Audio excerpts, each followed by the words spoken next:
काही लग्न झाले, पण लग्न होत असताना त्या लग्नाच्या कथा आपल्याला उद्या बघायच्या। उद्या सुदामा चरित्र होईल। प्रत्येक हे बसा खाली, सगळेजण बसा खाली।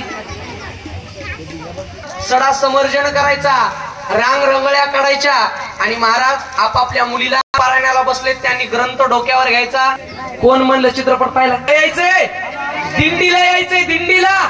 हो, आणि 4 वाजता दिंडी निघणार आहे। 1 वाजता 1 ते 3 कथा होईल। उद्या सुदामा चरित्र आहे, म्हणून सगळ्यांनी आपापल्या घरून पोहे आणायचे, दही आणायचंय, लाई आणायचंय, आणि अशी उद्या कथा होईल।